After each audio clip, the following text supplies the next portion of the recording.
Hi, I'm Yifan. I'm a master's student at the University of Washington in Human-Centered Design and Engineering.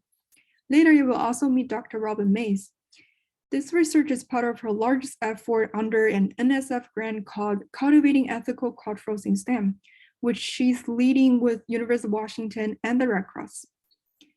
So during our presentation today, we'll be talking about our literature review investigating different ethical cultures in STEM.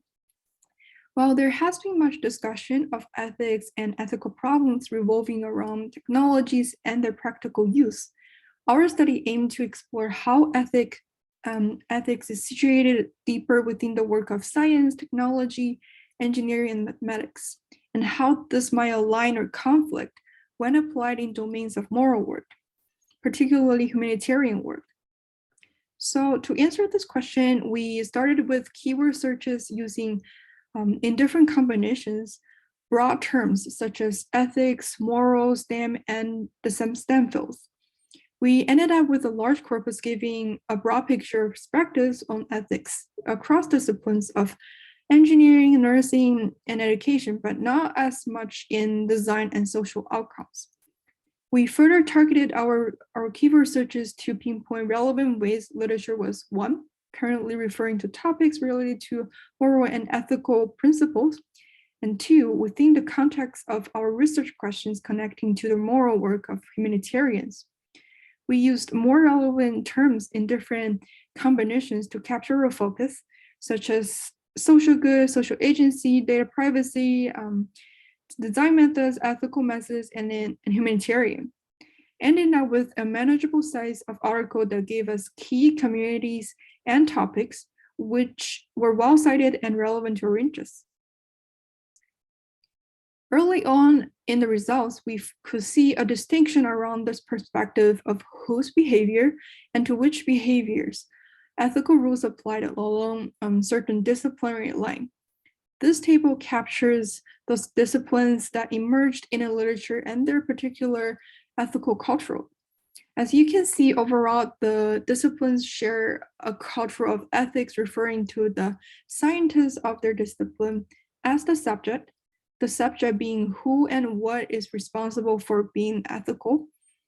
The object refers to for what the subject is responsible and varied a little bit more ranging from data to processes to professional interactions.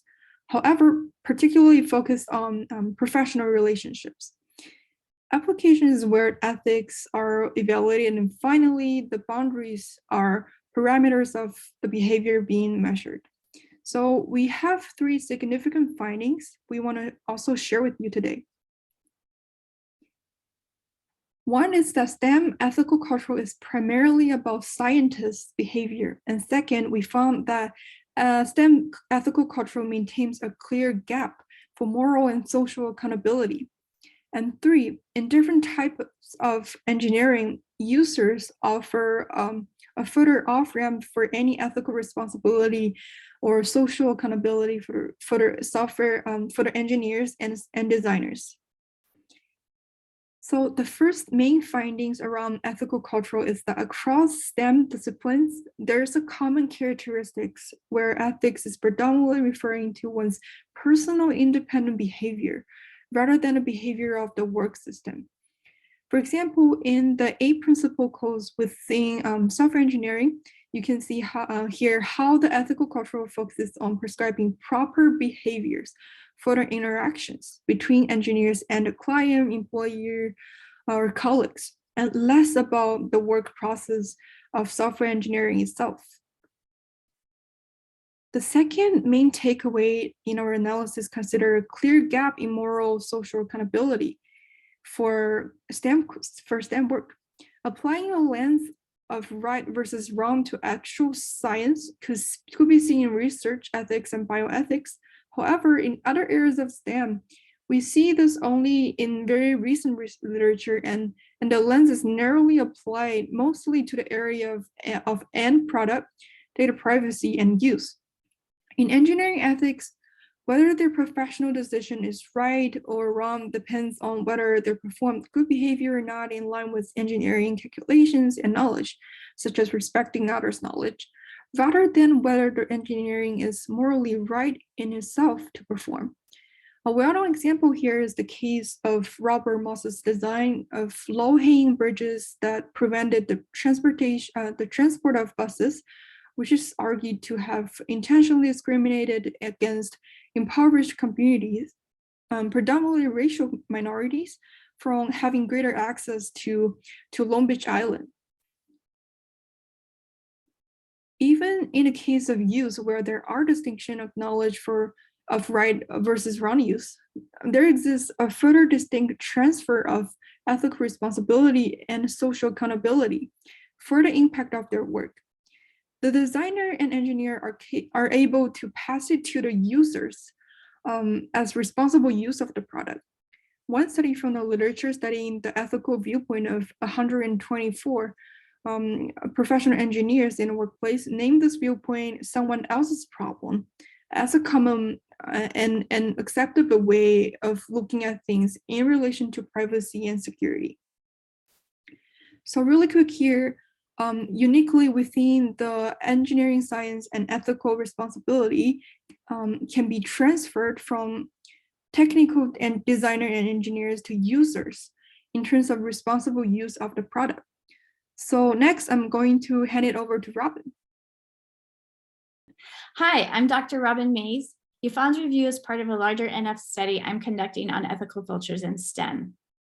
In this research, we specifically explored how ethics is situated deeper within the work of science, technology, engineering, and mathematical cultures in order to better understand how this might align or conflict within applied domains, in particular within domains of moral work, and even more specifically within the humanitarian domain. In the past 5 years, humanitarians have increasingly used ethical language in terms such as ethical tech, ethical design with tech developers and designers in order to try to bring forward technical solutions that are more compatible with their core work requirements that are moral in nature. We can see from this literature review, the focus of STEM ethical culture and codes of conduct are primarily on the scientist's personal behavior.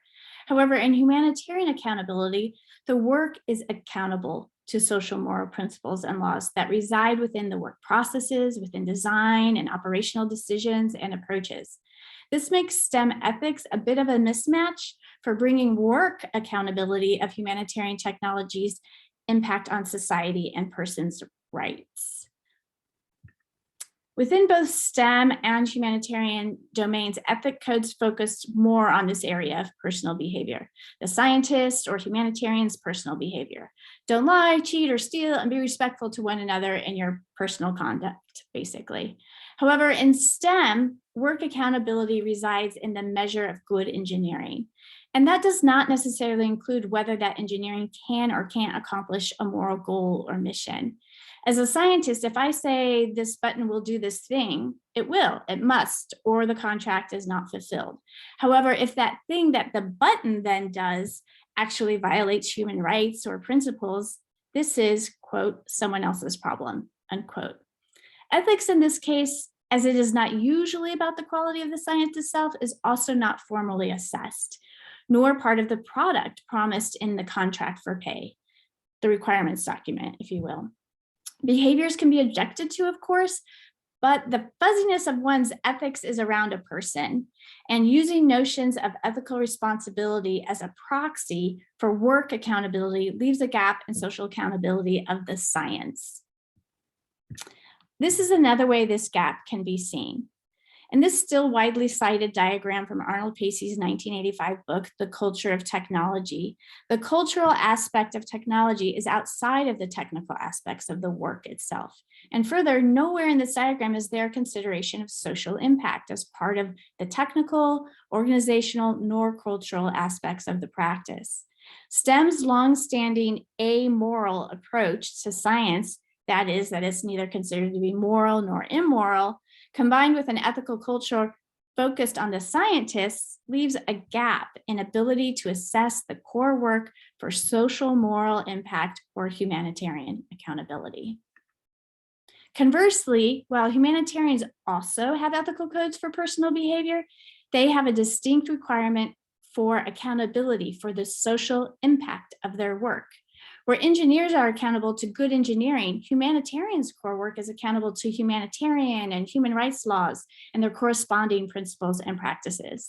So this has profound considerations for the future of how we think of science in the social world. Ethics boomed around 2016 in discussions around technology, and in particular, humanitarian technology. Humanitarians seem to find ethical language to be helpful for bringing to light many of the privacy and security risks and dangers embedded within tech engineering products.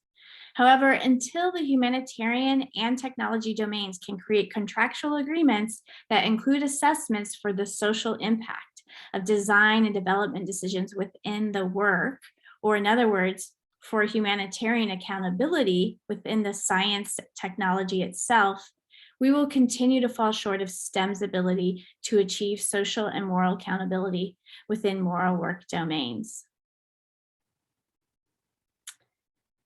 Thank you so much for listening. You can read more about our work on the University of Washington and Red Cross websites listed here.